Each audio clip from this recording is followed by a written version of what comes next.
Welcome to Knoxville, Tennessee, Rocky Top on a Super Tuesday presented by Progressive. Mark Pope is recharged, Big Blue Nation, but right now the honeymoon is on hold. Injuries and a two-game losing skid, and Tennessee is not the team to face without your floor leader. They have one of the best on both ends in Zeigler. This is the SEC on ESPN and another supercharged environment. It is very, very orange in here, as it usually is, but I can say this, at Vanderbilt, there was a lot more blue in the stands than there is here tonight. Kentucky coming in off of losing 2 in a row and in danger of falling under 500 in the conference. That's Jimmy Dykes. Molly McGrath joins us very shortly.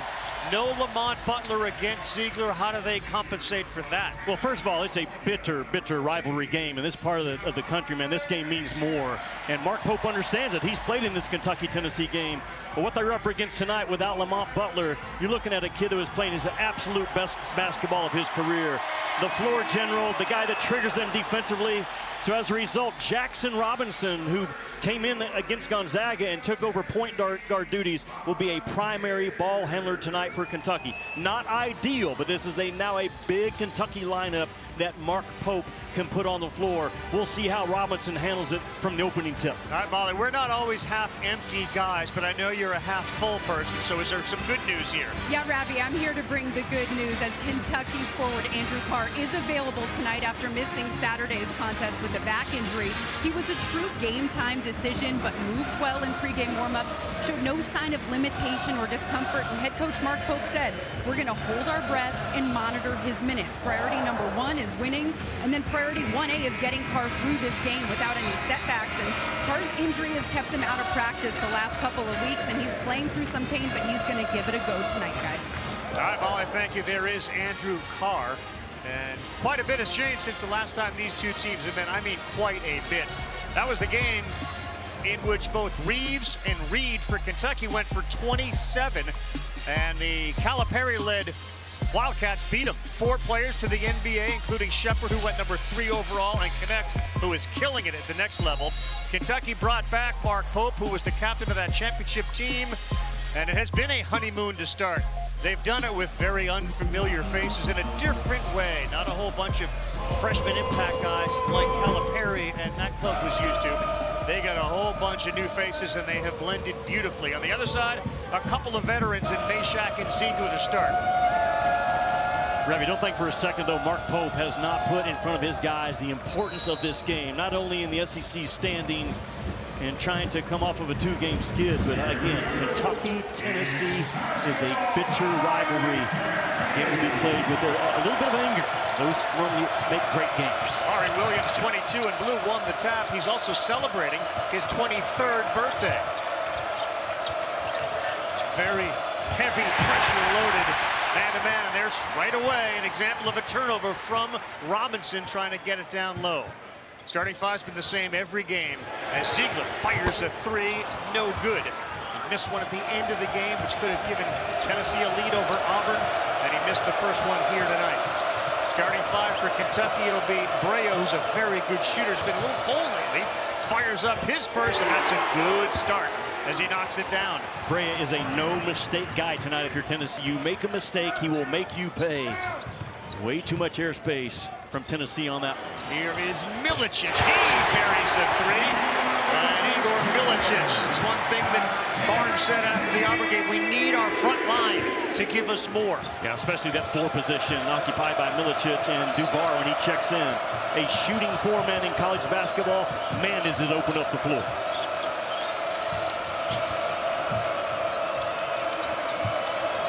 Robinson had 7 threes in the game earlier this year. That Gonzaga game that Jimmy referenced earlier. He's got to shoot it with 4 on the clock, and it is off the back iron.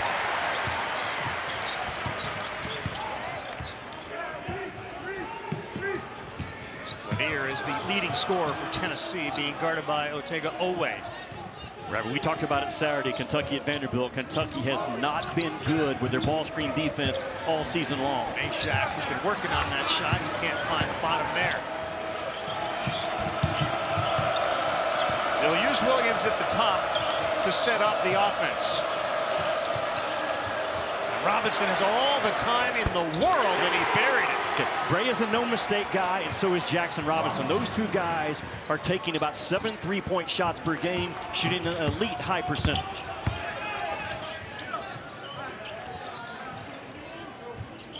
Zeigler open again for a three. A little too strong, and Williams goes high to get that rebound, and he took some steps on the way down. Heavy Tennessee just, they don't communicate. They don't talk cleanly on the defensive end. And two guys are going to go with one. And right here, Jackson Robinson just with a clean pop out, man. That's way too much airspace. This is a kid that can stroke it as good as anybody. He and Brea, two of the most sought after shooters in the portal last year. Yeah, you figure something's going to have to give. You can see the different styles. In SEC play, Kentucky is first in field goal percentage at about 49%. Tennessee is first in field goal percentage defense, giving up about 38%. So 49 and 38, we'll see at the half where those numbers come out. Who will win that battle of style? Zeigler, he gets a hand from the crowd telling him he got 2 seconds to shoot it, and Robinson was there to help block it. Think about having Robinson and Brea on the floor. This is a big team. Jackson got it. 2 threes. They've scored all 9 of their points via three-pointers. And if they were gonna be competitive and win, they were gonna make a lot of threes, right, Jim? Kentucky comes in, you know, they're making 11 threes a game at 40%. And they hang their hat on that three-point shot, and Tennessee has given too much airspace early in this game. There's no reason for Kentucky to come outside that three-point line. You see them sagging off. See if Tennessee can make enough jump shots in this game. Take a look at Rick Barnes when you speak with him during the shoot-around, etc. He sort of puts up the Heisman, like, I don't want to hear about who's not playing. When that happens, somebody else invariably rises up and plays better. And early on, Robinson certainly seems to be that guy so far. And we've only played just a couple of minutes, but he's very wary of, hey, they're undermanned. Well, in this league, you don't take anything for granted. And Rick Barnes, he had a pretty good feeling that Andrew Carr was going to be available tonight. Rick Barnes, again, the #1 defensive team in the country coming in tonight. And it's hard to rattle this group, especially on their home floor. But a hot start by Kentucky, just like you need if you're Mark Pope on the road. Jordan Gainey comes in. Meshack gets a little break, and some cold shooting from Tennessee early. We'll see if the hot shooting continues for the Wildcats. You mentioned Robinson running the point. Otega Oweh can also get Kentucky into their offense, and Williams is the play starter up top as the 5 guy.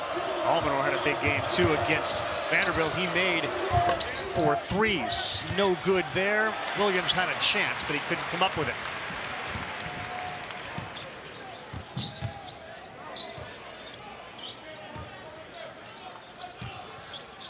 Carr hands it off to Zeigler. He drives. That's blocked from behind by the big fella Brea. Brea got about 8 inches on Zeigler. Oweh, double figures in every game this season. Williams drives, and he kicks. Almonor's first 3 of the night. Bottom. Big time play by Williams. I said he's the play starter to drive that ball and find Almonor on that backside corner 3. The Vols are ice cold to start. They missed that one. An 8-point lead for Kentucky. It's such a long team that Kentucky has on the floor. 1 through 5. They've taken 5 threes. They've made 4. They're going to get Williams with a moving screen. But what a start for Kentucky on the road. We had some flames during the pregame when the players were announced, and that heat has translated to a Kentucky burst to begin. A 9-1 run and 4 of 5 from 3. It is all blue. Well, during the break, they bring a fan out, take a half-court shot. He took many of them, and on his last one, knocked it in off the backboard. We've seen Kentucky make a whole bunch of those tonight. You know, the same basket that Kentucky's looking at to start this half, and man, are they seeing a good rim right now, the visiting team. Tennessee has made uncharacteristic mistakes on the defensive end to start this game. Jackson Robinson has a size advantage for the most part when he's playing that lead guard spot. Ravi, Kentucky plays with a wide floor. They really spread you out under Mark Pope's philosophy. That wide floor puts a lot of stress and pressure on Tennessee's heavy gap defense. Tennessee has to be urgent recovering the three-point shooters tonight out of those gaps. And guys, that was exactly what Coach Rick Barnes was emphasizing in their last time out. He said they're shooting to get good looks right now. That is the problem. You need to stifle them, guard them better, and take away their confidence. And he was imploring his defensive leaders, guys like Zeigler, to play with more urgency and physicality. Yep. Substitutions in the game. They're getting a moving screen. It looks like they're going to call that on Dubar for Tennessee. As substitutions are in the game for Kentucky, you see there freshman point guard Travis Perry. He wears number 11. Brandon Garrison is also in. And the best news of all for Big Blue Nation is to see number 7 back on the floor. They have missed him. And it's great to see Andrew Carr dealing with back issues on the floor and running hard now to the hoop. Remember, Andrew Carr, 17 points in the win against Duke, 19 against Gonzaga. That's how important 7 and blue is in big games. Yeah, and as we all know, you hear it from coaches all the time and players, practice is never going to mirror the speed of the game. And in his first touch, he lost the ball. It was literally a game-time decision by Mark Pope. He told us how he felt going through warm-ups. They feel comfortable with him right now. A huge, massive opportunity for Kentucky. You consider they're staring down Arkansas and John Calipari rolling into Rupp on Saturday night. Be a huge night, part of a massive Saturday of college basketball on ESPN. Dubar took it right at Carr and went over him. Kentucky has struggled guarding the ball all year. Mark Pope talks about we have to play with a championship chest. Show your hands, move your feet, guard guys with your chest. Didn't quite play out on that possession. Well, and we'll keep an eye on what this substitution pattern has meant in this game. Obviously, Dubar took advantage of Carr early as Oweh dribbles and takes it hard, lays it up, no good. Out of bounds, it's kept alive by Dubar. Massive effort by Dubar to save that ball. Shoot it. He does. A little too strong for Dubar, and that ball goes out of bounds off of Lanier. It'll be Kentucky basketball. Well, the previous play, though, just said you don't keep your shoulders square, you open up your hips, and this Tennessee team's going to read that every time. Dubar is such a physical driver. Shot 38% last year, not quite at that number this year, but that's the type of winning play that you have to make. Some guys that dive on the floor because the coach tells them to. Other guys dive because they want to win dadgum basketball games, and to me, that's Dubar. That's what he just did there. He's a big guy, thick body, 6'6", 220. Freshman year at Iowa State, and then a couple of years Hofstra, and now he is still on the floor, shaking that right hand, you can see. Kate Phillips has come in for Tennessee, and Meshack is back on the floor as well. It feels like Tennessee's going to turn the pressure up with Noah and Perry now on the floor for Kentucky. Trent Noah in, and right, they quickly removed Andrew Carr from the game. Robinson, he's stealing with Meshack, who's as difficult a defender as there is in college basketball. Now that defensive pressure was about as intense as you can have from Tennessee on that possession.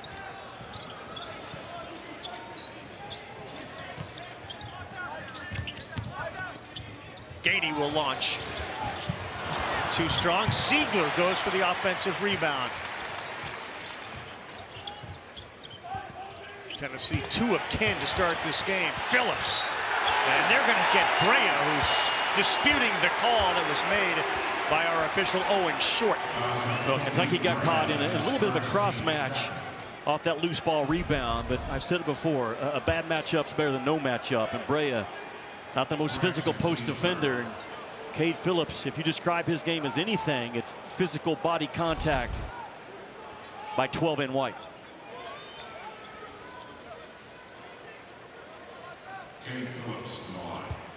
Doesn't get to the line very often. A 55% free throw shooter as a team. They shoot 76%.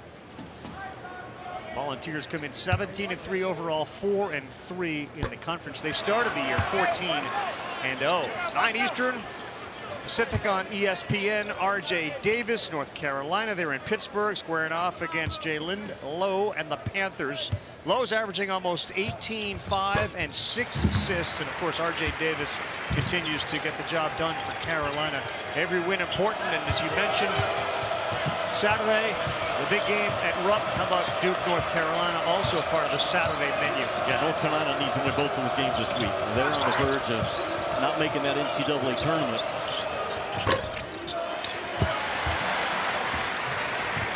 And everybody's chasing Duke. And NC State had a chance last night inside Cameron Indoor.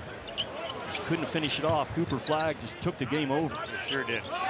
NC State came out like Kentucky did in this game, making all their threes. Zeigler, quick step around Perry. And that ball fake works again. Now Sakai from the corner. Boy, he almost banked it in. Out of bounds, and it should stay with Tennessee. Ravi, you mentioned Zeigler missing the shot at the end of the game against Auburn. If I'm Rick Barnes, I'll take Sakai Zeigler taking the last shot every time, because it does not affect him. Make or miss, he moves on to the next game, the next play. And the toughness that this kid plays with, I think he's right there worthy of being mentioned as a first-team All-American right now. That's how good he's playing on a top 8 team in the country. Gets it into the corner, gaining no good, and the shooting from outside has been abysmal to start for Tennessee. Now 1 of 8 from 3. Hard take by Oweh. He draws the foul. I say love it. I love this kid in transition, Otega Oweh. He is a force, man. All of 6'4", probably on 210, 215. But his ability to get to the paint, a lot of times starts those 3-point shots for Kentucky, getting that defense in rotation. Yeah, guys, coming off of 2 straight losses, Otega Oweh stressed the importance of this game for Kentucky, saying this is a great opportunity to flip the script about Kentucky basketball this season. People say that we're not tough and that opponents manhandle us, but we have weapons. We're tough and resilient, and Oweh told us that Lamont Butler is kind of their energy and spark, especially during lulls and tough matchups, so he hopes to step up as that spark in Butler's absence, vowing to play with toughness and physicality here He does it all the time, Molly. It's a good point. And he went for 21 and 12. He was the shining star for Kentucky in the Vanderbilt loss. He's been Mr. Consistent. The only guy in the SEC that's gone for double figures every game. He's on the streak right now of 19 straight. Alley-oop is there, and no, they will call it on the floor. Grab of Phillips before he made the break. And it's going to be on Jackson Robinson. Boy, Tennessee comes down and quickly, man, bam, they throw that ball screen in transition on you and roll Phillips to the rim out of it. Colin Chandler into the game. He's 5 in blue.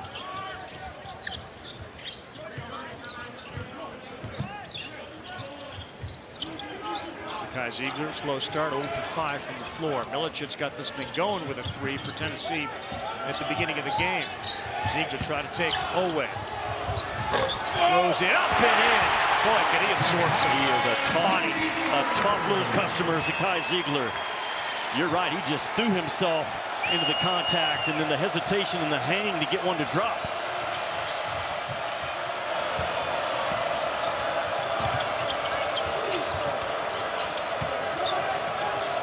Noah, Chandler, Garrison, all guys off the bench. There's a quick cut, and Robinson has deflected out of bounds, and it will stay with Kentucky. We're under 12, so we're going to take a timeout. If you value guys that play the game on both ends, this is one of the top 7 or 8 players in all of college basketball. Small in stature, big Valentine, gets the hit, finishes, well done by 5 and 1. Forget it, he'll come back, he'll fight. Yeah, that's right, Ravi. Zeigler called tonight's game Tennessee's get-back game after losing 3 of their last 6, and he pointed to that loss to Auburn, saying that was a turning point in our season. They gave us confidence that we can go toe-to-toe with the best and win these big games and keep fighting and not give up. He stressed that all of these SEC games feel like fist fights, and they're more like football games because of the physicality that they play with. And Jimmy, I know that you agree that these SEC games, there's nothing like it. Well, especially this year, Molly. I mean, 13 teams being projected in that NCAA tournament as of tonight. Think about the career for Sakai Zeigler, Ravi, with 1 more point.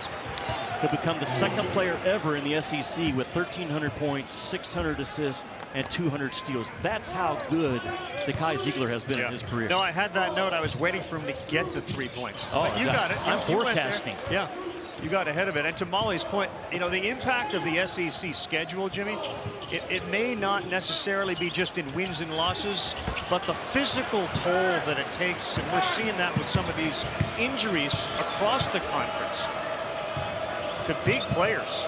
Here's Zeigler, pickpocket, and then Oweh, or, yeah, it was going to be on Oweh, or Williams, who grabbed him, preventing a breakaway layup. So it's the first time tonight Kentucky can't get into their offense because of what? The relentless pressure of Zakai Zeigler to refuse to be screened and blow up a passing lane. And he's a lot stronger this year than he was when he put on about 7-8 pounds of muscle. And he said, you know, guys just bounce off him that last year weren't doing that. It helps you when you're blowing up those screens too.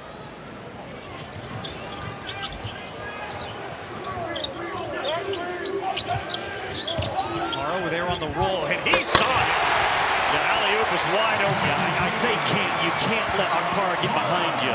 And 3 blue jerseys just stood right there and let Carr slip behind him to the rim.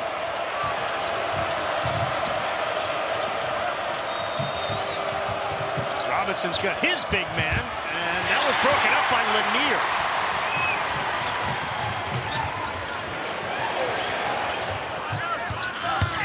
Meshack hard. The high floater over Williams, and it's a 2-point game. I love the decision by Zeigler to turn down the 3, reverse the ball to the far third, and get Kentucky in a closeout for Meshack to attack. Rocky Top rises to its feet.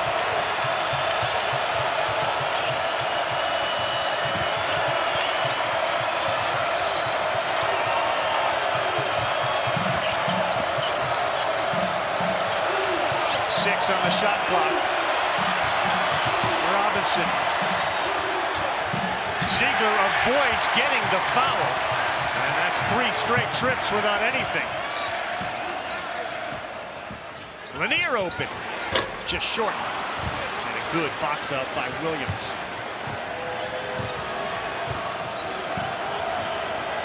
We saw Andrew Carr briefly in this game. He hasn't been back since. Jackson Robinson finds the bottom and shushes the crowd.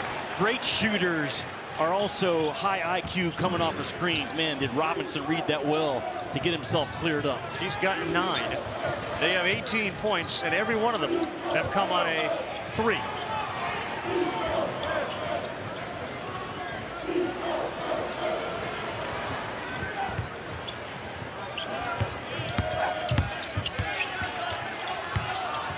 Meshack working on Chandler. Body on body. Boy, he was in there for a lot longer than 3 seconds and no call on a miss. Should say they have 5 3-pointers, 15 points. This Kentucky at a free throw.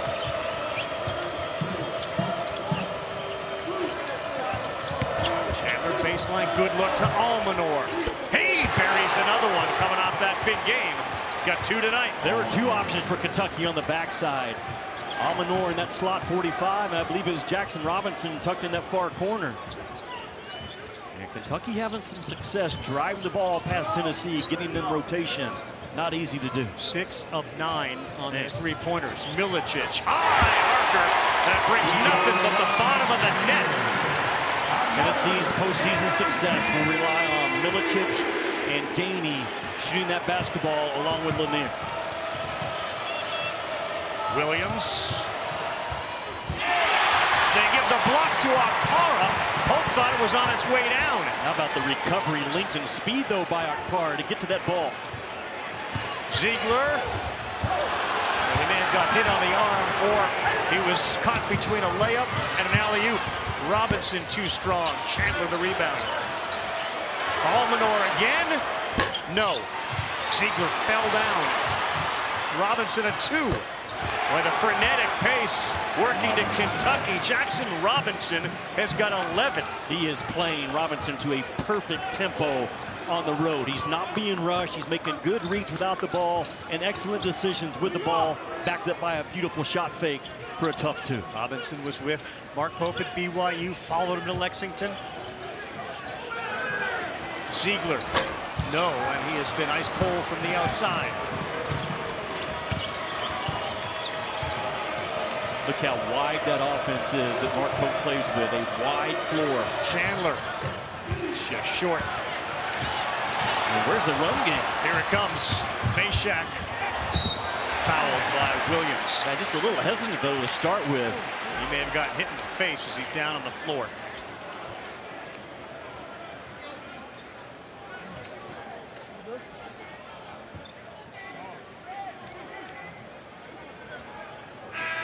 Such an important tone setter, Meshack and Zeigler. Man, what is Kentucky doing well in this game? Jackson Robinson has not been sped up. Look at him read the screening action right here, pop out of it for a clean look.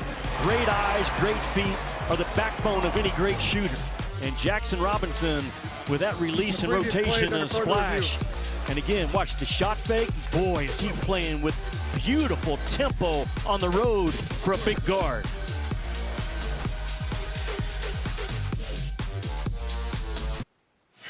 No point guard for Kentucky tonight, no problem for Jackson Robinson. Once he gets Kentucky into their offense, now he slides back to that big shooting 2 guard.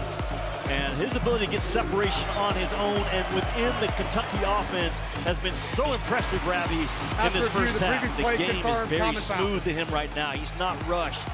And again, I go back to when they were at Gonzaga and down, I believe, 16 at halftime, and he was forced to play the point in the second half, and a monstrous comeback.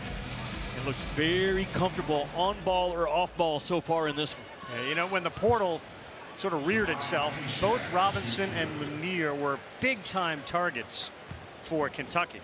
And they ended up, obviously, with Jackson, and Lanier ends up in Tennessee. But they wanted them both. Meshack knocks down his first. Robinson's got 11 points tonight. He had 11 points in each of his previous 2 games.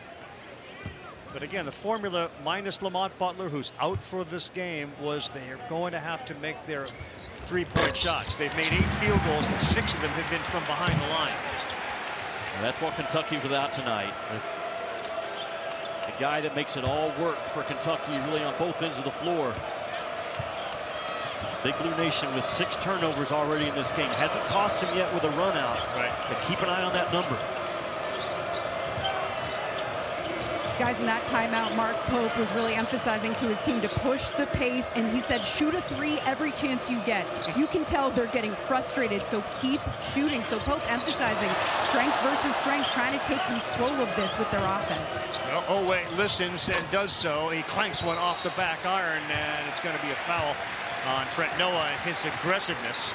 Noah played some very productive minutes, 11 of them against Vanderbilt. He grabbed 4 rebounds. He left a very good impression on Pope. Well, Mark Pope knows Tennessee, one of the best in the country at taking away your 3-point shots. They come in Tennessee in conference play holding opponents at 27%. So to Molly's point, it is strength on strength. Our 3-point shooting against their 3-point defense. Milicic leading the way. He's got 7 points. He's at the free throw line, a 78% free throw shooter. Yeah, it's a 1-on-1.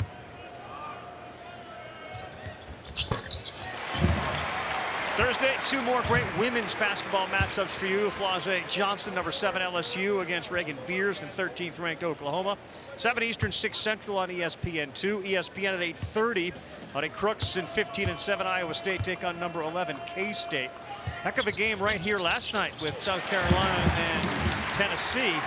South Carolina got the victory. Tennessee made a good fight of it as their coach returned. Yeah, no doubt. I was so impressed, though, with the toughness of South Carolina. Relentless pressure. You mentioned K-State on Thursday night. And Serena Sundell, one of the best point guards in all of college basketball in the women's game. A 6-footer averaging 7 assists from that lead guard spot. Oweh pulls his way in. Tough pass and another turnover for Kentucky. Chance for the Vols to tie with a 3.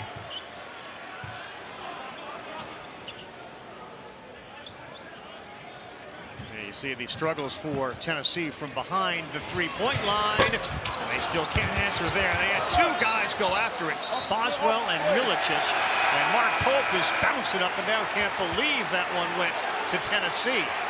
You don't seldom see Mark Pope this animated on the sidelines. But he didn't like the call. He also doesn't like the fact that his club's lost a couple of games, and he challenged his guys tonight to play with an edge and play with a chip. And that's off the right off the foot of the Kentucky player. Perry is coming out of the game. Yeah. This is one of those selective, I'm not going to look up at the video board for Mark Pope moment. But that went right off the foot of Perry. Great call by this officiating crew. Man, those are so tough to see in live action. You can't go back and review it at this stage of the game. Gainey trapped. Boswell fires.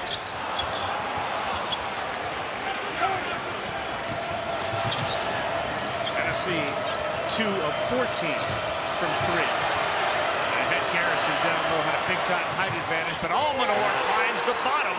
And he is red hot again. He's got 9 off those 12 he scored against Vanderbilt. Again, Tennessee got cross-match in their transition defense. Gainey got hung up on the inside before he could recover to the shooter in the corner. Almonor, the Fairleigh Dickinson University transfer. Milicic thinks about it. Kentucky switching. They sat down low. Phillips buried himself down there. Cade Phillips, back-to-back possessions when he's been in the game, just posted up right on that restricted arc. Tough kid playing with that shoulder. Almonor find the roller, and he threw it down before any defender can get there. That's Garrison. Brandon Garrison can get in and out of the ball. Two good battles down low with Garrison and Phillips and Almonor and Milicic, who pops out for a 3. Too strong. Good traffic rebound by Garrison. And for Kentucky, again, keep that defense not overstretched. Tennessee's not making them pay right now from the three-point line. Robinson rolls, and that's denied. Boy, Phillips got that big arm up there for a rejection. This is the second most athletic league in the world, right behind the NBA, and you see athletic plays all the time. Cade Phillips just says, give me the ball, and I'll find a way with my toughness and grit to get the thing to drop. There's what I'm talking about with Brandon Garrison, a 7-footer. Bam, into a ball screen, out of a ball screen. Got another great one here at Rocky Top. Struggle in the half court. No shot creators. Seth, to your point, it's really a good matchup for Kentucky because Kentucky has struggled guarding the ball all year, but Tennessee, they have one guy, Zeigler, that I think can go by you. Yeah. Otherwise, they're kind of a system offense, and that's a big reason why right now Kentucky has a 6-point lead. Yeah. And to Seth's point, too, everyone remembers Dalton Connect and what he was able to do. And there's a great backdoor move. Good pass from Garrison to Brea. Chaz Lanier, who we showed coming out of that break, has played 12 minutes and does not have a point. And Gainey hasn't made a 3. Those two guys, Tennessee can't win ball games.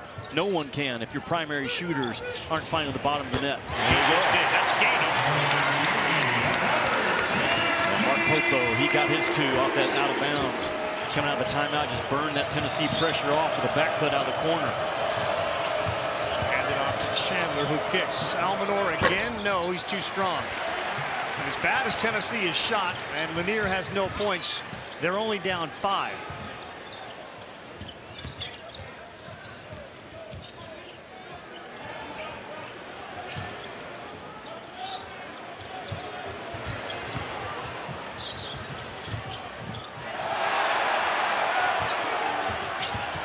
Zeigler, boy, Brea, he lost his balance, and that led to a foul. Let's hope Zeigler is okay. He comes up maybe with a twisted ankle or something as he's hobbling towards that bench. It did look awkward as he stuck that plant foot. Kai Zeigler is taking himself out of this game, and he has gone all the way into the tunnel and out of here. There's that play I was talking about by Kentucky. Knowing Tennessee is going to overplay and pressure out of the timeout. Mark Pope makes that pressure work against Tennessee. The big story now, and Yeah. Molly's going to try to see if she can check on it, but Kai Zeigler got up and limped and hobbled his way to the, here is, oh boy, it's that right knee. It just stopped for a guy that's dealt with pain and knee issues and ACLs, he certainly sensed something was wrong, and he kept going. So Zeigler was going to shoot the free throws, and Mark Pope's going to get a chance to select who does. But this is a potentially huge story, not only for Tennessee, but the conference, if there's anything significant impacting that leg of Zeigler. And Ravi, because Zeigler can't shoot the free throws because of an injury, Mark Pope gets to choose from one of the 4 remaining guys on the floor for Tennessee, and he chooses Carr, and there's a reason why. 68% free throw shooter. That is a look of significant concern for Rick Barnes, because Zeigler's impact on this program, you could argue, is as important as any one of the conferences to their team.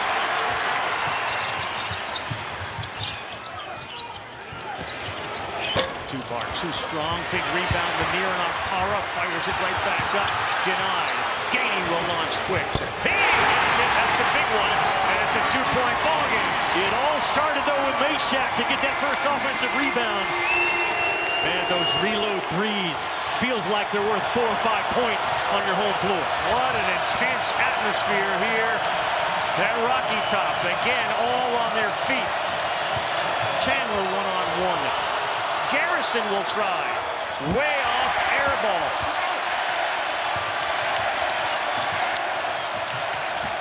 Meshack held right there at the point of his break by Chandler.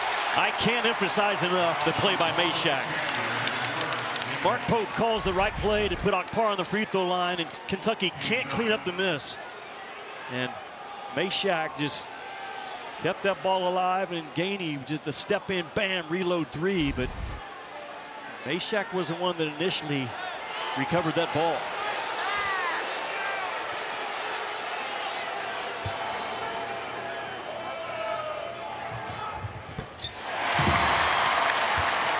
Well, guys, you saw Tennessee's Zeigler hobbled off immediately to a curtained-off injury table. And athletic training staff are looking at his right knee, and the concern back there is palpable. Multiple trainers rushing to his aid. I'll let you know as soon as I hear more. Yeah.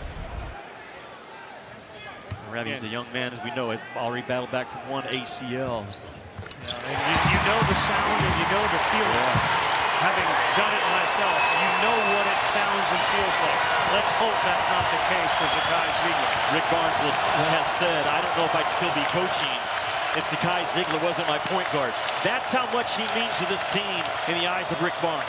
An 8-0 run as we head to a 1 minute and 15 seconds on the clock for Tennessee has tied this game up at 30. You mentioned the bitterness. I mean, this rivalry tonight, even without some of the key players, has lived up to everything that you hoped it would be. Well, especially both clubs coming in off of a loss. Yeah. You know you're going to get the other team's best shot and guys playing with a significant edge. I said there's nothing wrong with playing a little bit of anger. You don't want to be emotional, but you have to have some emotion when you play. And both teams have handled this environment well. Alley-oop, Oweh. Up, no good. Tipped it, and it stays. No, it's lost. And there's good hustle by Chaz Lanier. He may have also been involved in that offensive rebound down there with Okpara. So Bishop Boswell now handles the point with Zeigler dealing with that knee issue. They set it up for Lanier. He desperately needs one, and that was 75% down.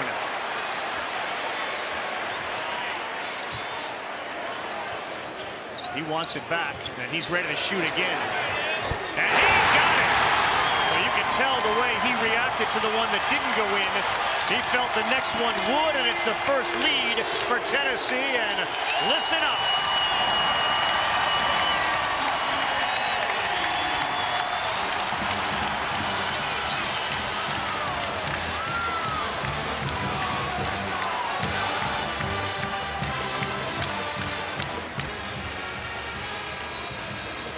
Tennessee 5 out of 20 from the three-point line in this first half.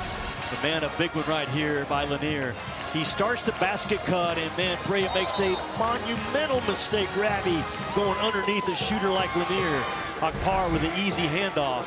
And as poorly as Tennessee has shot the ball, they're up 3 with 30 seconds to go in this first 20 minutes. And still waiting to find out exactly the extent of the injury to Zeigler, who earlier here in his career at Tennessee suffered a torn left ACL. They are very concerned about his right knee tonight.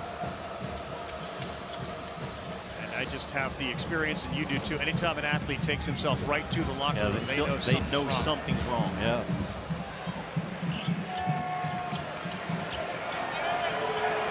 Molly just got a chance to see him, and Zeigler is currently on a bike in the tunnel. Oweh to the floor, and they're going to get a whistle on the floor and a foul against the Vols. Yeah, but just the 4th team foul by Tennessee. And Rick Barnes' club, they are outstanding at being physical without fouling.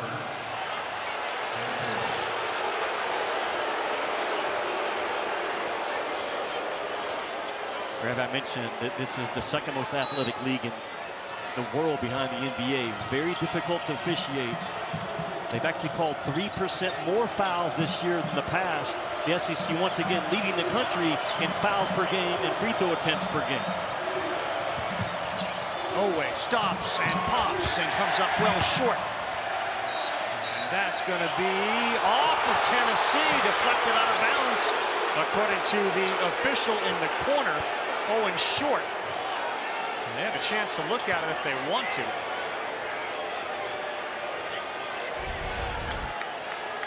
Watch Phillips.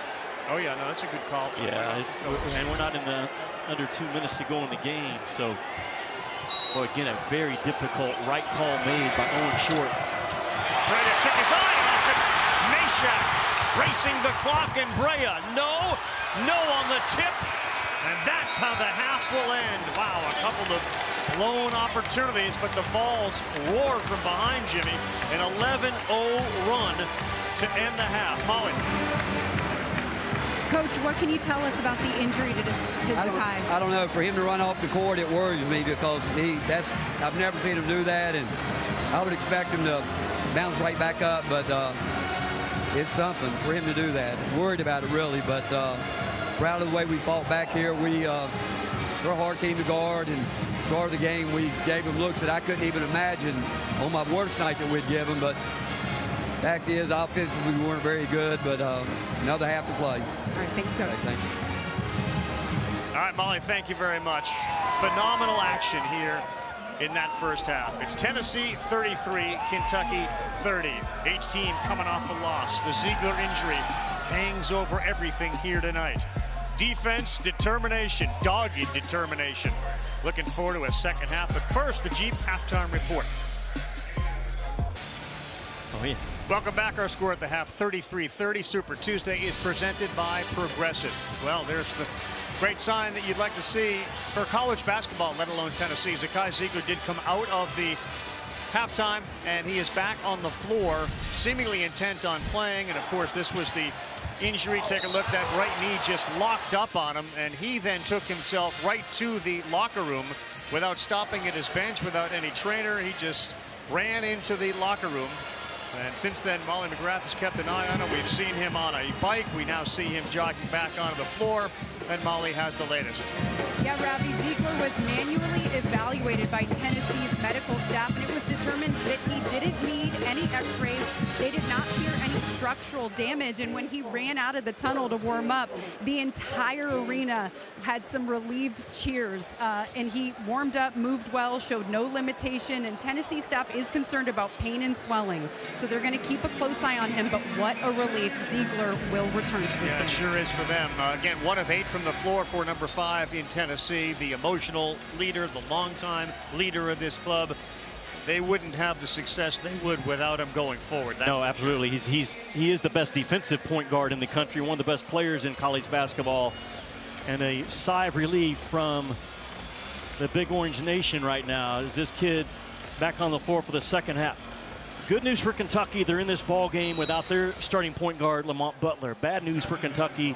They do have 8 turnovers. Tennessee only 1. The relentless ball pressure by Tennessee normally will wear you down in the second half. Good first half for Almonor. Good first half for Jackson Robinson. Brea penetrates this time, and he hits the floater. He has shown he's got more to his game than just a stick shooter from that three-point line. Brea up to 7 in a 1-point ball game. Tennessee off of a loss. Kentucky off of 2 losses. Meshack hard to the rack, and he can't get it to go. Carr picks up the offensive rebound. Yeah, just not a physical bad pass there, and here comes Oweh. He will throw it down. Well, no Lamont Butler, but Otega Oweh is very good on the defensive end as well. Just has an instinct running through passing lanes. 5 points. That pass did not have the usual zip on it from Zeigler, and we'll see how he treats that right knee of his. Lanier staying cold. Chaz Lanier did not have a very productive first half at all. And he is now 1 of 6 as Robinson throws a 3 up, and he missed it.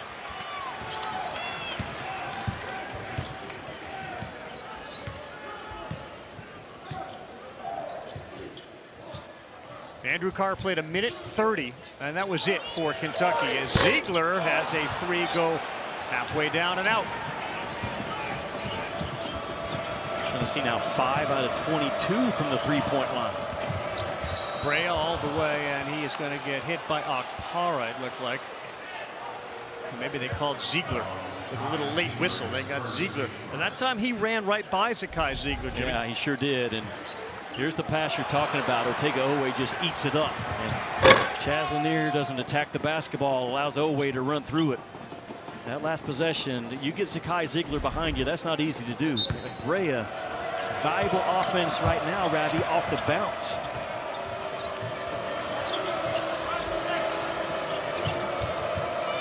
Robinson's 11 leading the way for the Wildcats. He has it going to the hole. Dish to Williams, and he will throw it up, and he will go to the free throw line to shoot a couple. I've been so impressed with Jackson Robinson in this ballgame. He's had to become the point guard basically overnight with Lamont Butler being out, but he did it in the second half at Gonzaga. And really seeing a very clear floor is Jackson Robinson in this game so far. Williams has a unique free throw style with a little hesitation right there, and then he flings that left wrist through it, and he missed the first. Speaking of lefty, big man Janai Brune leading #1 Auburn against LSU at 7 Eastern time on Wednesday night. And then Josh Hubbard, the scoring machine, number 14 Mississippi State, hosts Mark Sears and 4th-ranked Alabama and Starkville. Brune is averaging a double-double, and Sears has been the lead man for Alabama for years now. He's averaging 18 points a game. Alabama, Auburn, Florida, Tennessee have kind of separated themselves a little bit in the conference. It feels like it. The one thing Auburn has that others don't, Janai Brune, is a run stopper. Watch it. Milicic, pretty play. He avoids the Williams block, and then he stuffs it. He'll get that a couple of times a game. Turn that corner. Long, fast stride. A really good driver. Well, they're getting points from Milicic. They haven't recently. He's up to 11 to lead the way for Tennessee. Oweh, no. Williams just threw it at the rim.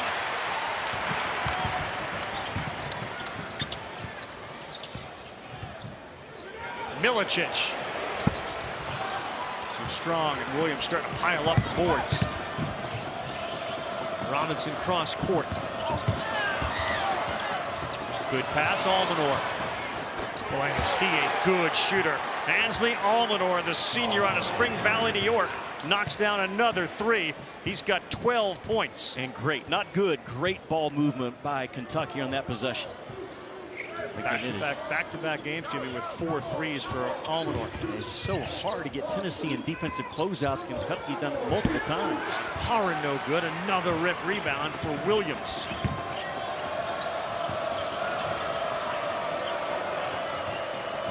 He's now in double figures with 10 boards.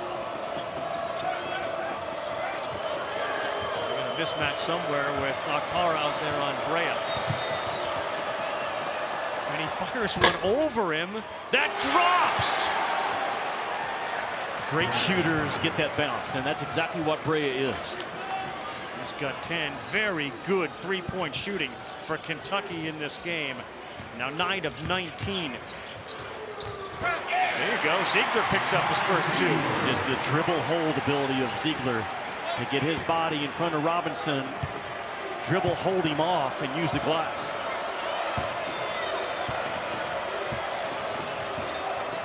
And we're watching Zakai Zeigler, who left the first half with what appeared to be a significant knee injury, and then he was able to come back here in the second half, albeit slowed a little bit for sure in the way he's playing. There's that switch again with Okpara on Brea. Will he shoot it again over? Drive, dish, Williams, pretty play right as the shot clock expired, and it may not have been before the light went on. I talked about Brea's ability to do something off the bounce in this game. Probably the best he's been all year for Kentucky, bouncing that basketball into the right plays. Now on the other end, Zakai Zeigler, maybe not at full strength, but such a high IQ, clever kid. He's going to get this ball and get Jackson Robinson, I believe, in a dribble hold right there. Hold him off, elevate. But man, what a start to the second half by BBN. As they welcome Cal back. 15 years at Kentucky, a run of 4 Final Fours in 5 years. National championship in 2012, 7 times Elite Eights. Career mark of 410 wins, 123 losses, 6 regular season titles. The accolades can go on and on. Yeah, no doubt. Yeah, he's be very anxious to see the welcome or lack thereof from the Kentucky fan base for Coach Cal when he walks out. A guy that poured 15 years of his career into that Kentucky program. That will be must-watch TV in college basketball this year. Here rises, knocks that one down. So he and Brea have given the threes up and gone for 2s to start this second half. Okay, Phillips back on the floor. Amari Williams says this is a good time to go, and he does, and he'll go to the free throw line. That is a great call by Pope, though, out of timeout, getting Williams downhill. Yeah, guys, in that last timeout, Mark Pope was really positive with his team, saying, number 1, I love the pace that you're pushing. Number 2, great job in your gaps. Way to win your gap. So he was very positive, but he specifically talked about defending Zakai Zeigler to keep him from getting into a rhythm and gaining confidence in this second half. That's a great, the word confidence is so great, especially given the circumstances around Zeigler and his ability to buy back into his leg being healthy. So why is Mark Pope telling his guys he's proud of them for defensively beating those gaps? Because he knows Tennessee's not shooting the ball well. So if we can take away those drives and make it even more difficult to get to the paint, man, defensively tonight, we're really good, and that's exactly what he sees from his team.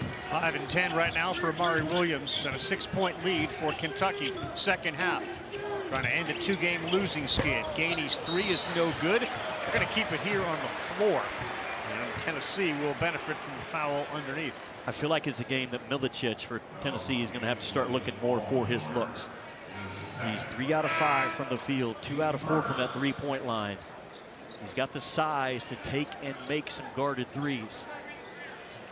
Almonor second, he goes to the bench. As Tennessee's 3-point shooting tonight, 5 for 24. Chandler and Gainey were all tied up there into the corner, and they're going to call the foul on Chandler. And that's his second. Ravi, it's a physical league that's being officiated as a physical league. And you get 100% of the obvious ones and then manage the gray areas. And that's what I'm talking about. I just feel like Milicic has to be an aggressive shooter in this game for Tennessee. Just as Milicic's play is impressive considering he's playing through a calf strain that he admitted is extremely painful. He showed up on the injury report ahead of the Auburn game, told us he spent over 13 hours in their training room in just one day to try to get his body ready to play. And since then, their head athletic trainer, Chad Newman, has spent countless hours with him trying to get him with stim, laser therapy, water treadmills, and they finally found a system that works, but he's not 100% playing through pain today. Now there's a turnover by Gainey. Brea kicks, Robinson. Ball faked, 3-ball, bangs it in. Again, playing to his rhythm is Jackson Robinson. The pressure of Tennessee's defense has not bothered him on one possession in this game. Defense turns into offense. Robinson's got 14 points to lead the way for the Wildcats, Jimmy. They're shooting 50%, 10 of 20. Kentucky's good in their gaps. So this time that gap defense, bam, right there gets a steal. And you run off of that defense if you're Kentucky. Reverse the ball to the far side of the floor. Find that shooter in that slot 45, and that is money from Jackson Robinson.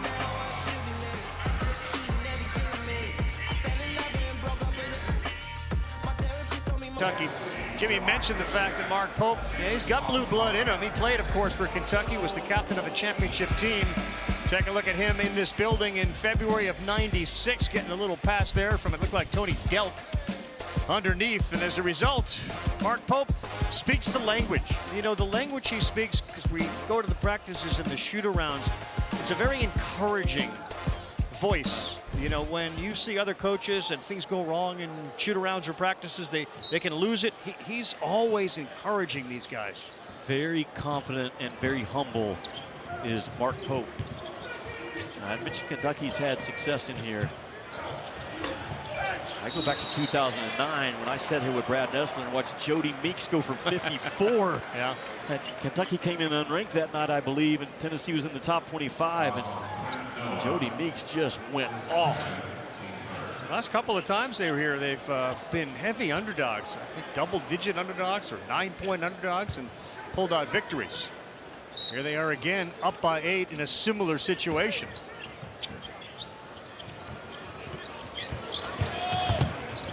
Zeigler moving a little bit better with the ball now than he did coming out of that half. Gaining confidence in that knee. Milicic has got 5 on the shot clock, and this guy rises and knocks it down. Tough shot by Lanier. What a tough shot by Lanier. Did not feel the pressure of the shot clock. Got to that sweet spot for him, the elbow. Kentucky's had trouble closing out games in the last 2. The last 3 minutes have not been good to Kentucky. Robinson, then Zeigler. Big time height advantage. Robinson fades away. Boy, what a game Jackson Robinson is having. And he has read that time and time again tonight. Robinson, when he has that mismatch, again, playing to his rhythm, not getting sped up. Man, is he playing well on the road. He's got 16 points.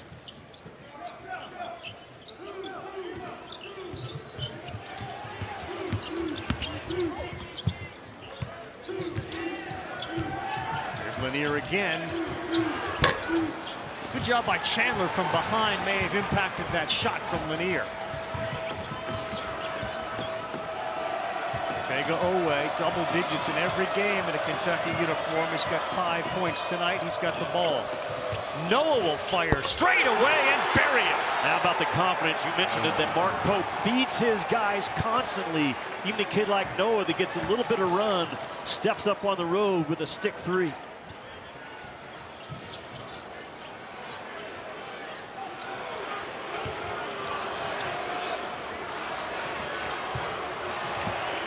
Milicic just trying to plow his way through both Robinson and Noah.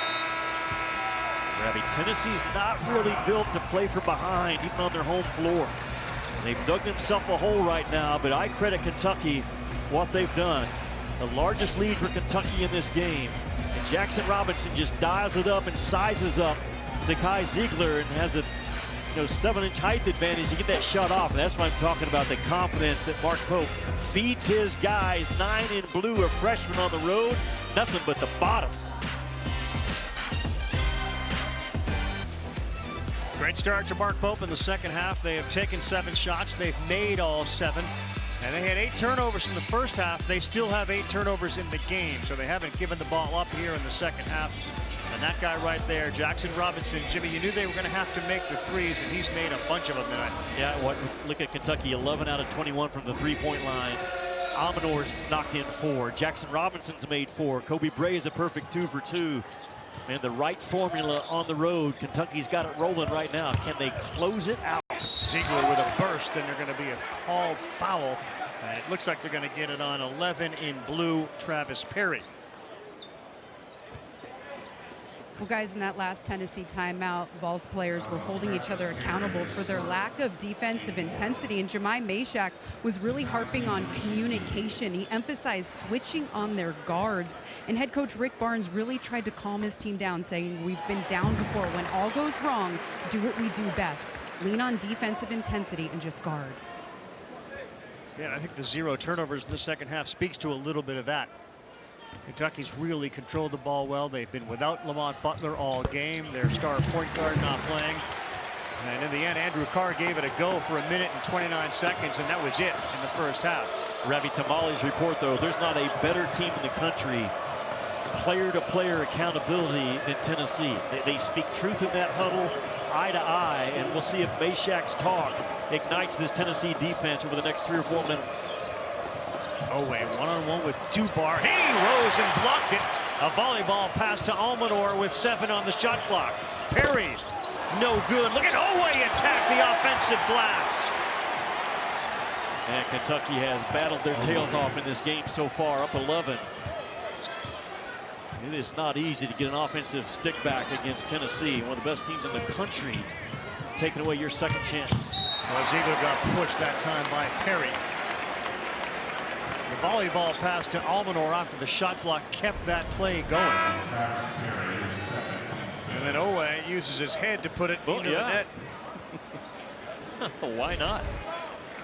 You know, the other guy having a major impact for Kentucky on the bench right now, Amari Williams. That guy's got 10 rebounds and 3 assists. Zeigler, that's a big one, a 3 right in front of his bench. That's where he took that same shot against Auburn. But I said, if you're Zakai Zeigler and Rick Barnes, he's your closeout guy going forward regardless. Kid's too tough to turn him down.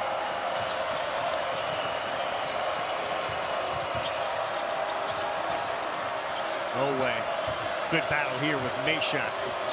There's 6 on the shot clock for Garrison. He'll hand to Robinson. He's going to fire it up over Okpara.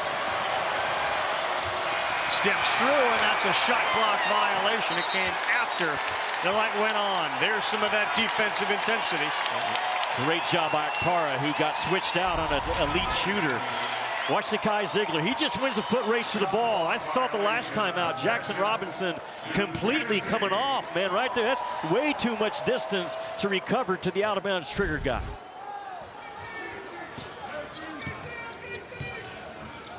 Zeigler's first 3 of the night. He's attempted 6 of them.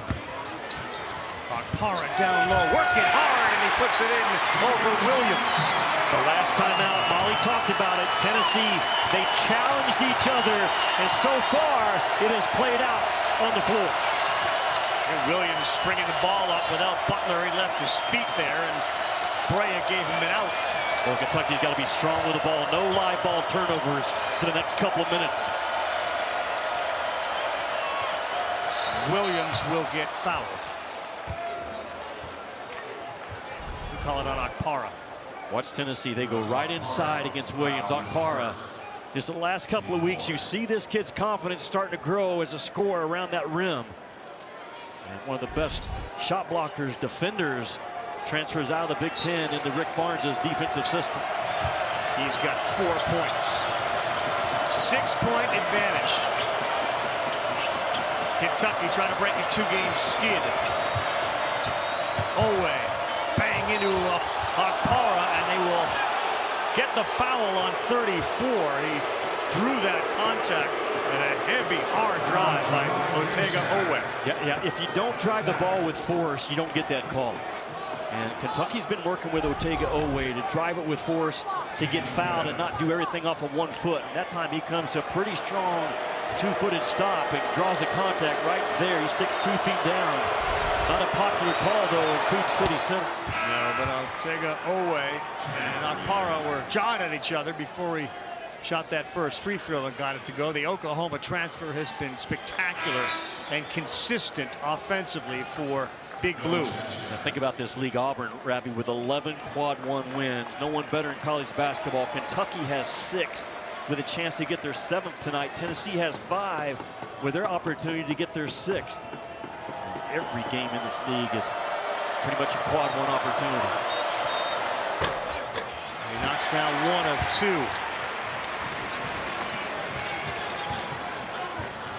Milicic earlier. I would stick with 7 in white. Yeah, why not? I mean, he has seen a very good offensive end in this game. Milicic is 16 points to lead the way. Handoff, Robinson all the way. And Williams picks up another rebound. That's his 11th and a putback. But what a strong drive by Robinson to get Tennessee in a defensive rotation at the rim. Zeigler will fire a 3. No. Dubar had it, kept it alive. And they're going to get Zeigler, who ended up getting the wrist of Chandler.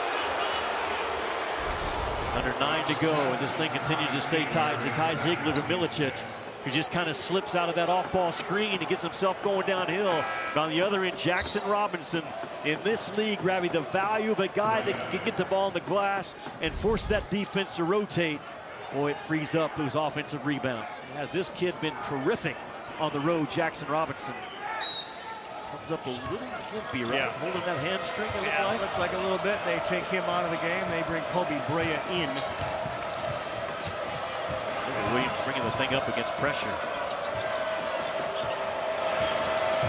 On his 23rd birthday, Omari Williams having himself a phenomenal game. Looking for just attack, and he had 3 balls around him.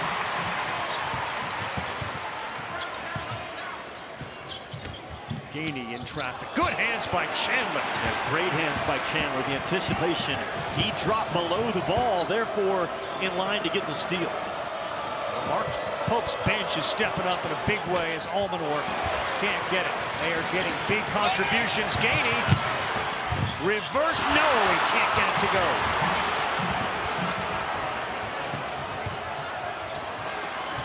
Brea, 2 guys on him. Oh, he almost had a chance for a 4-point play. He somehow squeezed that shot off. Tennessee, I think they foul a 3-point shooter every game. And I'm not saying that's a knock on them because, man, they put so much urgency behind defending that 3-point line. But Rick Barnes knows that time, and they lost their discipline lunge forward. A costly call, putting an elite shooter at the free throw line unguarded. 90% from the stripe is Brea. Dayton transfer who has struggled big time his last 5 games from 3-point land. Just 7 of 27 as we take another look. Yeah, it's that second jump, I believe, by Milicic. With the urgency that Tennessee tries to get back to shooters. I think they have fouled a 3-point shooter, Ravi, literally once over the last 5 games. Very efficient game, though, for Brea tonight. 12 points. He's 4 of 4 from the field. He's made both of his 3-point shots. I think of Tennessee coming in off of an emotional, physical game at Auburn Saturday night. Kentucky now on their home floor. Ford rolls in here Saturday, who punked Tennessee by 30 earlier this year. A huge week for Tennessee.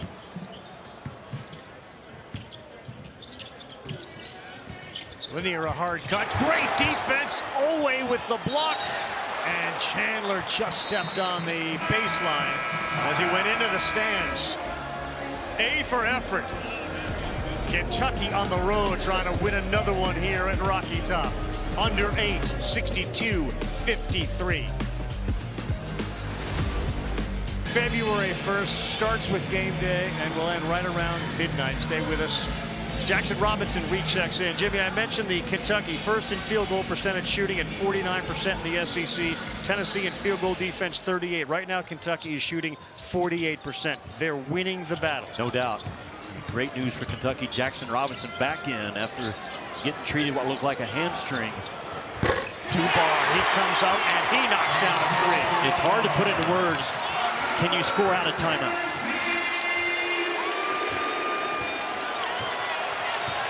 Omari Williams on the bench.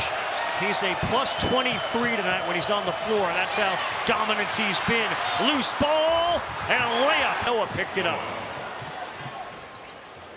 Big time, 2 points, and every point matters in this one. 7 to go in the second half. Dubar will do it again.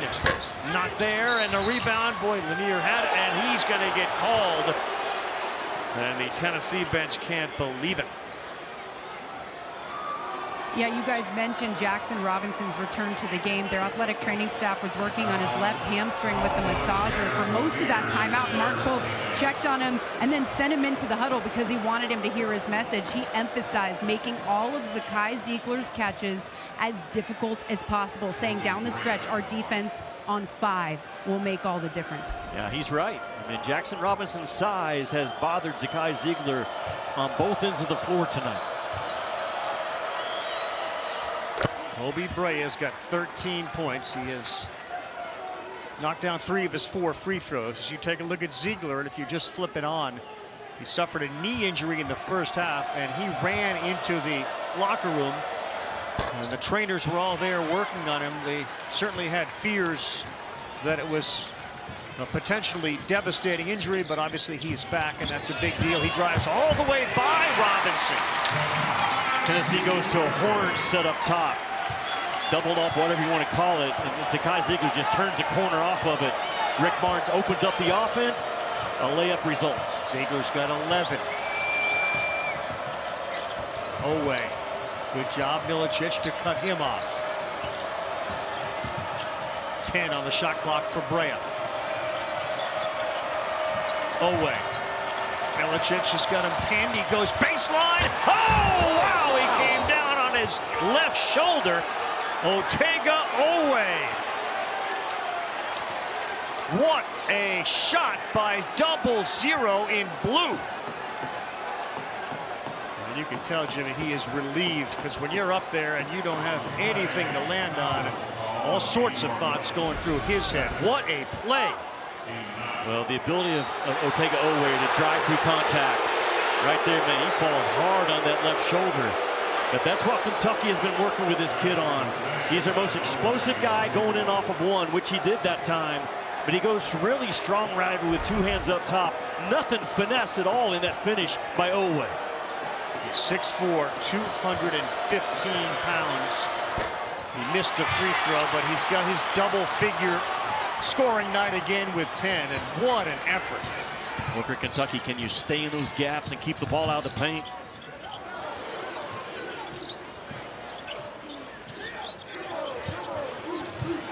It's amazing that Lanier has been so quiet. Kentucky's done such a good job taking him out. And he got hit on the way, and he knocks it in.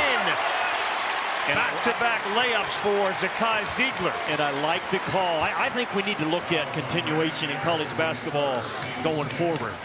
And Zakai Zeigler that time, boy, that whistle was right on the money as he gets into his shot right there. He's going up. I love that call by this crew to count that basket.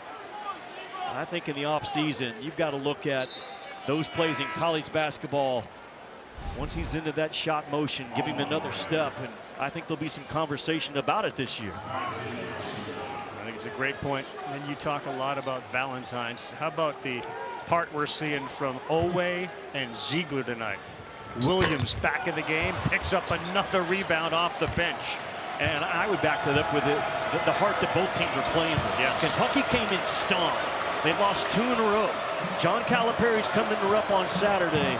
And this feels like a major opportunity for Kentucky to get things right before Saturday night. Mark Pope knows it.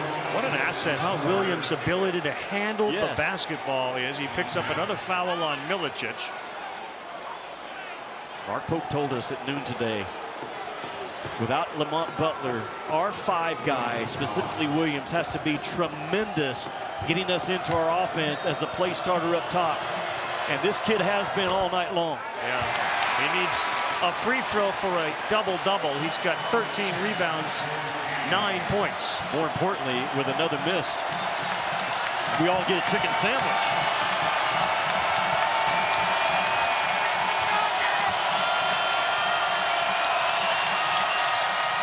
Nope. Yeah. Not that generous on his birthdays. He picks up his 5th double-double. Man, has he played well. Been outstanding. Horns pop. Milicic, high arcing 3 off the window. He'll take it. It doesn't matter how it went in, it went in. They went to Horns series that time, but they popped Milicic. Back-to-back Horns possessions by Rick Barnes, a layup and a 3. Williams has become the ball handler. Oh, Brea through the net. 16 for Brea. An outstanding shooting performance tonight. That's why everybody in the country wanted him when he went in the portal. Dubar will try. No good, and Brea, crowd wanted a foul. He did a good job to box out Gainey. Ravi, remember, Kentucky, the last 3 minutes, the last 2 games, they have not been able to close it out. Does it change tonight in Knoxville? Chandler, bad pass. Dubar.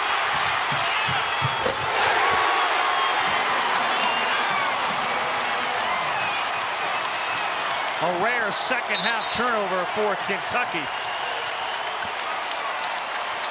And remember, no Lamont Butler. Kentucky has managed a lot of minutes without their starting point guard. But now the pressure's going to be turned up with 4.5 to go. And Mark Pope knows it, so he wants to talk to his team about it. 30-second timeout. Fascinating to see Amari Williams become the point guard for Kentucky.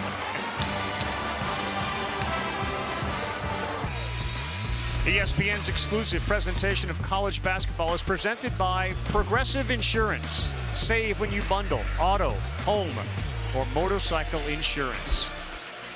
It's hard to quiet a crowd that wants to stand up and cheer, and Brea did temporarily, and only the second turnover this half for Kentucky led to the Dubar dunk. I love this shush by Brea. I mean, you got to have that kind of confidence, swagger, especially on the road as a top-level shooter. You can never get shook in the moment, and Brea just stuck a big one. But the question goes back, can Kentucky finish off a game right now, up 6 with 4:36 to go, without their point guard valuing the basketball so critical for Kentucky? 5 Wildcats are in double figures. The balance and the depth they needed without Butler and Carr has shown up tonight.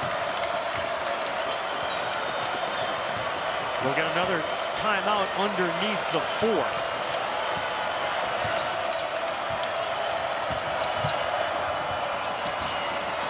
Closed there by gaining a bad pass. Third turnover of the half. Milicic with Williams there. Lanier. Got it!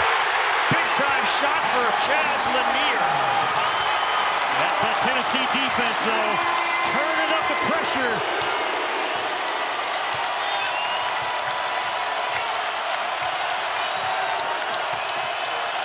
Williams, the lefty, likes to go left. As Brea drives all the way, reverse, and he will be fouled and shoot a couple.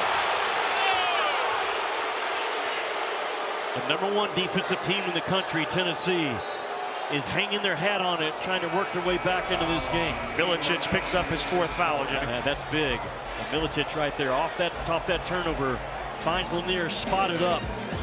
There's not a better shooter in transition basketball from that spot in this league than Tuion White.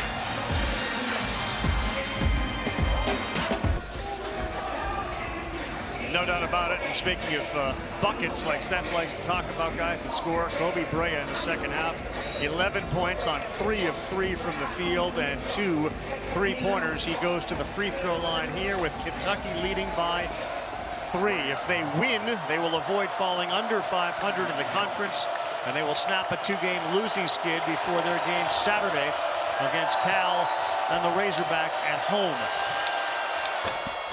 Free throw good from Brea. He makes 9 out of every 10 he takes.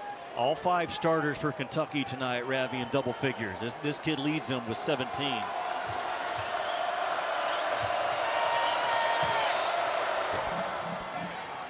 Shooter's touch knocks that one down. They go apply a little pressure here with a potential trap. Zeigler now settles him back into a straight man-to-man. He's got Williams on him, and he nearly lost it. Shooter on shooter here with Lanier and Robinson, the switch to Brea. Chaz hands to Zeigler. He's going to have to fire. Off to the left. Williams in traffic went up to get it.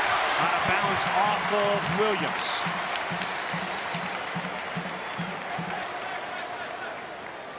Amari Williams has got monster numbers tonight with 10 points and 13 rebounds. Zeigler has not come out of this game in the second half, right? Yep. It was questionable whether or not he would return. They set up that shot. Umar, no. Who's in there in traffic? Gainey. Zeigler. That's off. Zeigler's three-point shooting. It didn't work at the end of the Auburn game, and he is struggling tonight from three as well. He's made 1 of his 9 attempts. No live ball turnovers if you're Kentucky right now. Strong with the ball. You know the pressure's on you. Own your spot.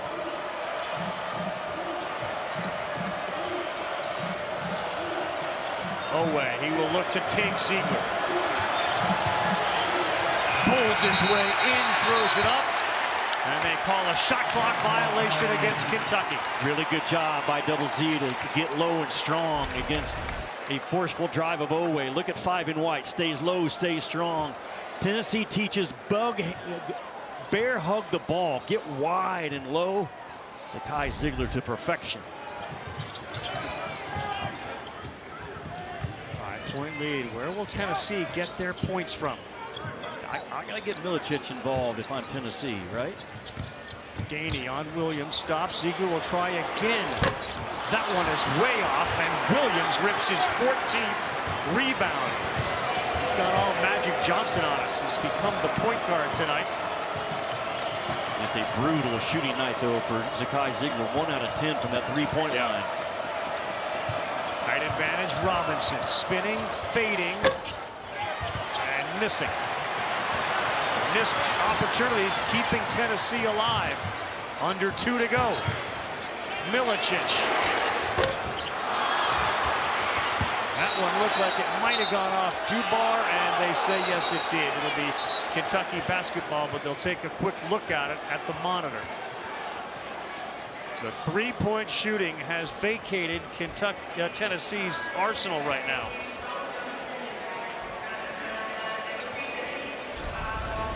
Well, we're in the last 2 minutes. So these are reviewable.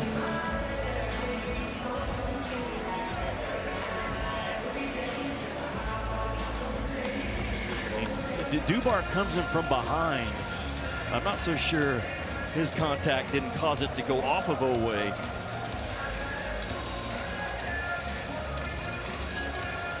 The question is it the fingertip, the right fingers? Did it roll down Oweh's wrist a little bit?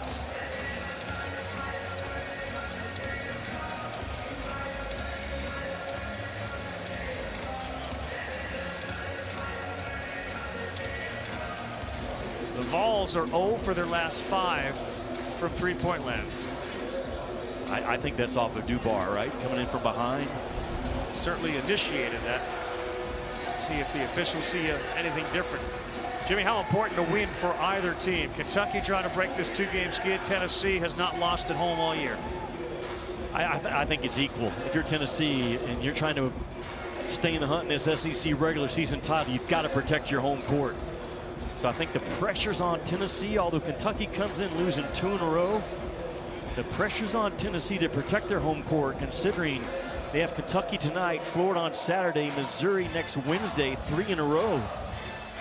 And a chance to hang in that conference race on their home floor. But man, has Mark Pope's guys been good. The most points Tennessee's allowed this year is 76. That was at Vanderbilt in a loss. And Mark Pope's guys got a great chance to surpass that tonight here in Thompson-Boling Arena. So Andrew Carr there behind Mark Pope. He's giving all sorts of encouragement to his teammates. He's only played 1:29 in the first half, and they were going to try it, and they found out that the back apparently just was not going to be stable enough for him to stay in. I think they saw Dubar hit it, but I think it at the end it came off of After Oweh's review, the wrist. last touch is by Kentucky number 00. Game clock is going to be set to 1:41.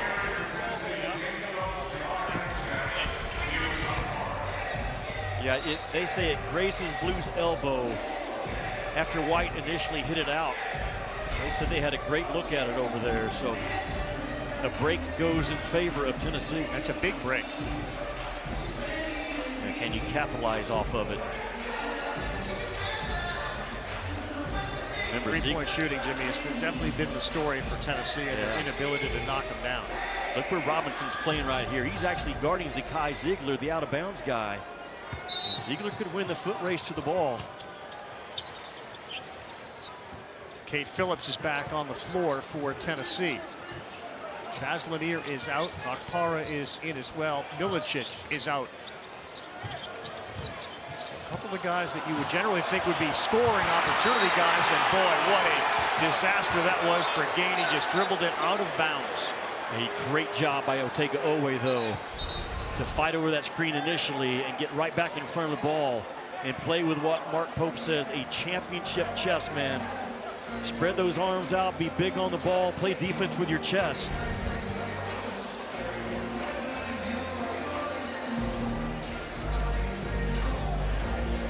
It's interesting the Game lineup clock that he confirmed at 123. had out there as they want to check the clock, but no Milicic, who you talk about points coming from, and no Lanier when they're down by 5. Rick Barnes maybe going with an offensive rebounding lineup on that last possession, but to your point, they need offense.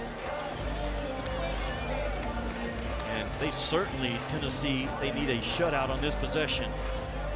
I don't want to sound like a broken record, but I'm saying the same thing Mark Pope is to his guys every opportunity. No live ball turnovers. Be strong with that basketball.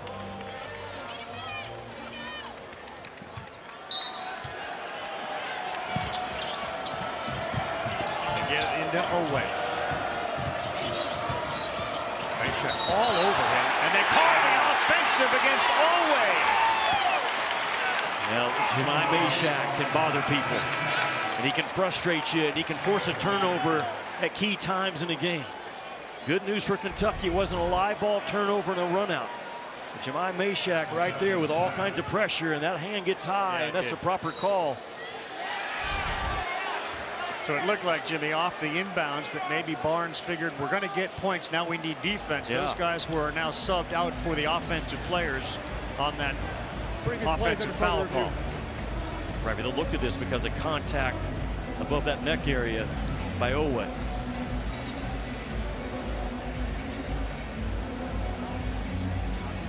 That didn't appear to be anything that would rise to the level of a flagrant unless you see it differently. Well, it didn't, but you as the offensive player, you're responsible for your actions. And you're trying to get away from pressure by bringing that arm up. I could see them escalating this to excessive, unnecessary. I'm also good with it just being a common foul.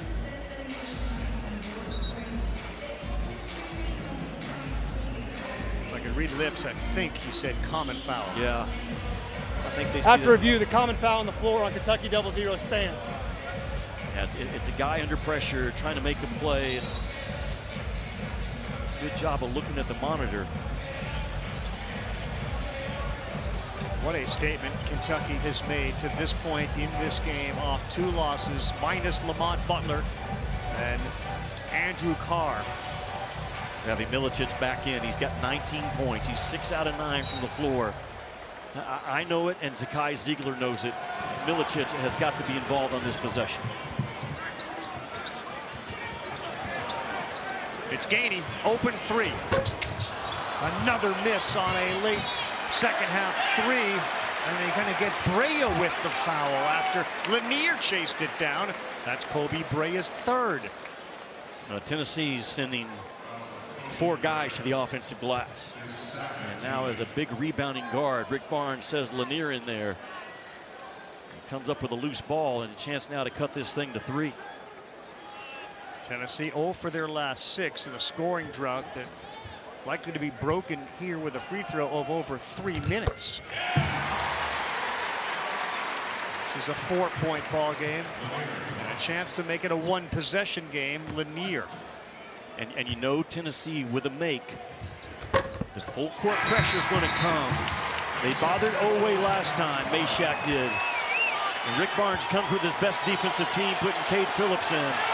A huge possession for Kentucky. They're dealing with the defensive specialists and a sellout crowd standing on its feet screaming.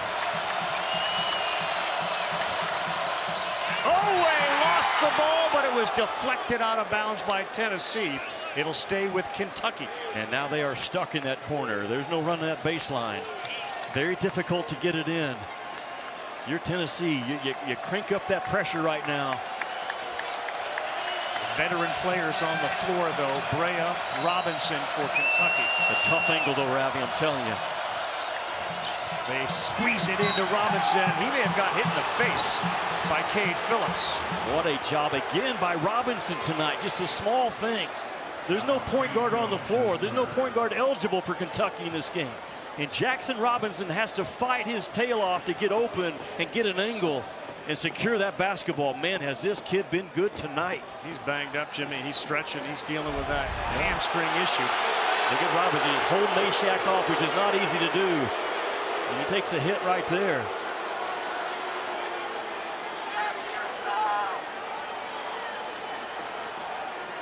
Robinson goes to the stripe.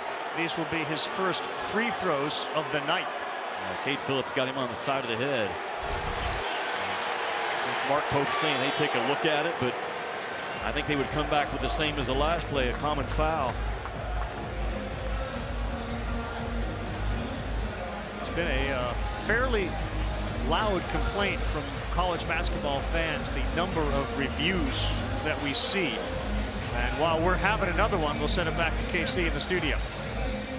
Yeah, and Ravi, they are underway in the Oakland Zoo right now. North Carolina in Pitt in what is an enormous game for both teams. North Carolina, one of Joe Lunardi's last 4 teams in. Pitt just ahead of them, but right on their line. It is underway right now on ESPN News. Ravi, we played the game for 100 years without any monitor reviews. I would be 102 confirmed. I would be fine with only having a monitor review with 2 minutes or less to go in a game. I mean, the first 38 get called with a live whistle. The last 2 have a list of things that we can't review, but I think there's some momentum, especially from coaches when you talk to them about the number of monitor reviews we have. Not a knock at all against these officials tonight. They're officiating the game like the rule book says to officiate. Jackson Robinson goes to the stripe. Kentucky has made 11 free throws. And Robinson's first free throw is perfect. Great job by Robinson, because you get fouled and you stand there for 2.5 minutes waiting for that review. Good job by Robinson to keep his head clear and have the thoughts of, you fouled the wrong guy and I'm going to finish you off right now. Both of these teams had 3-minute scoring droughts. Robinson can't get it to go. Lead is 4. Under a minute. Big miss by Robinson. Lanier, quick 3, short. Zeigler.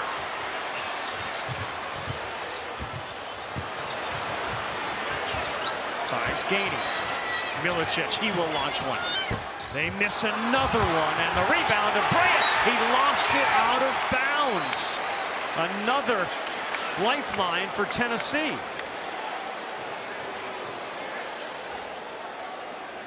Vols don't need a 3. No, they were rushed and chaotic on that possession.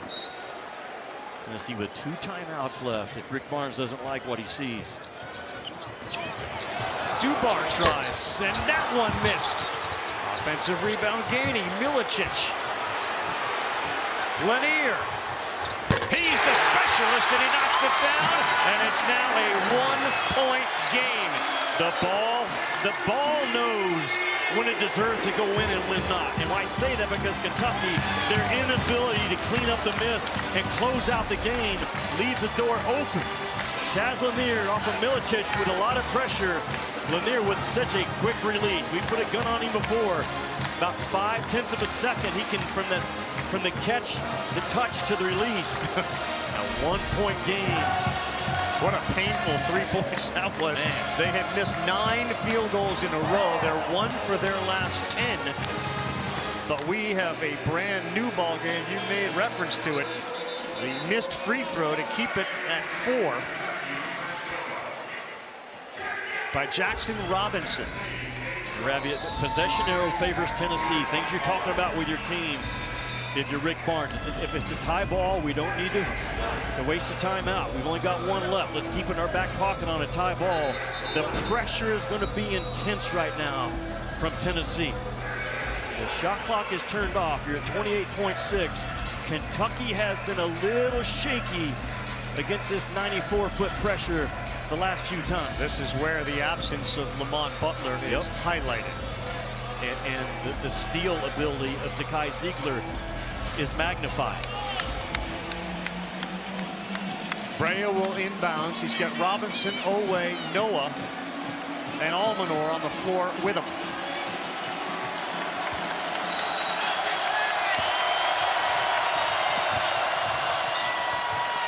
Oweh has it, and he just went right into the wall that was Meshack and Zeigler.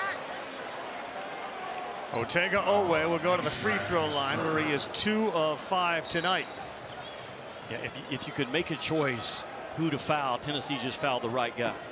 Now, he's a tough competitive guy, but the fact he's 2 for 5 tonight, you play the percentages and you put this kid on the line. 76% free throw shooter on the year. Oweh to give him a 2-point lead. Well done. It is not easy. It's a different look as a free throw shooter without any of your teammates on that free throw lane with you. You're isolated by yourself, shooting into a tough environment. Either way, it's a one-possession game, made or miss. Offensive players back on the floor for Tennessee. Milicic, Lanier, Dubar. Huge free throw here for Oweh. 3-point ball game.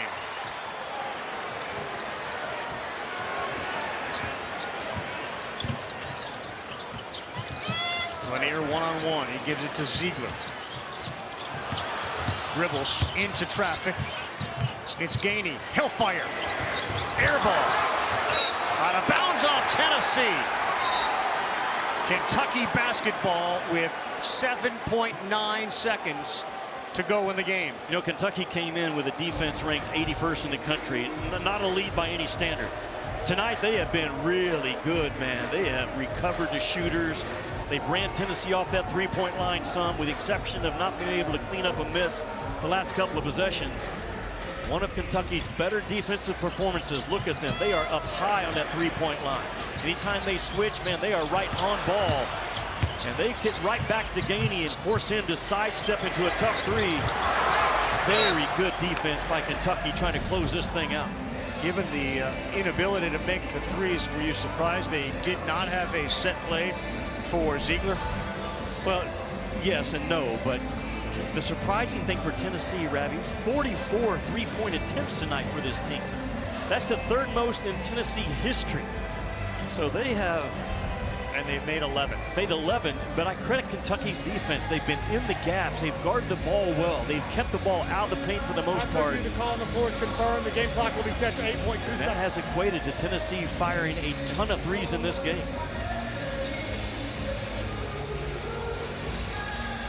So many contributors tonight for Kentucky as Big Blue Nation has risen.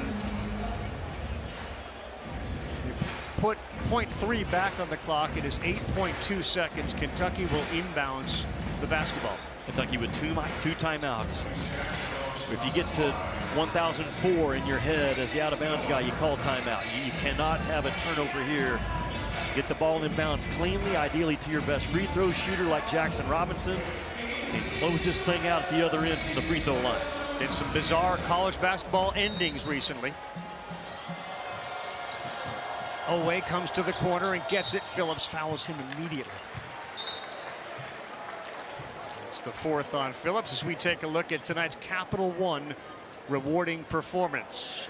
Limping a little bit with what appears to be a hamstring issue. Jackson Robinson delivered for Kentucky. 17 points, hit 4 threes, grabbed 4 rebounds. And there were a whole bunch of other guys in Big Blue that you could have given that award to tonight. And he has had the ball a lot with the absence of Lamont Butler. Now Otega Oweh with a huge opportunity to close it out. And that should do it. How about Kentucky, Jimmy? The last couple of trips in here as double-digit underdogs or close to it in all of them, and it looks like they're going to win 3 of them. They are a juggernaut when they're clicking, Kentucky, offensively. Again, this is the most points that Tennessee has allowed all year.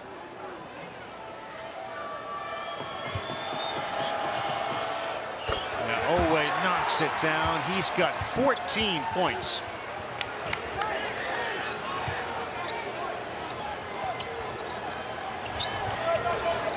Dubar to Zeigler with 4 seconds. He fires a 3.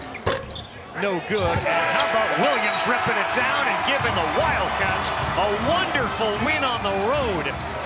Without their point guard, without Andrew Carr, one of their best big men, they end up knocking off the Vols. Their first loss at home all year. Mark Pope said, my guys will play with a chip and an attitude tonight. Check that box, yes, for 40 minutes. What a win for Kentucky as they prepare for John Calipari back to Rupp on Saturday. Season high 15 rebounds for Williams. We'll next see you Saturday in Kentucky as Calipari comes home. For Jimmy Dykes, I'm Carl Ravitch. The hoops continue right now.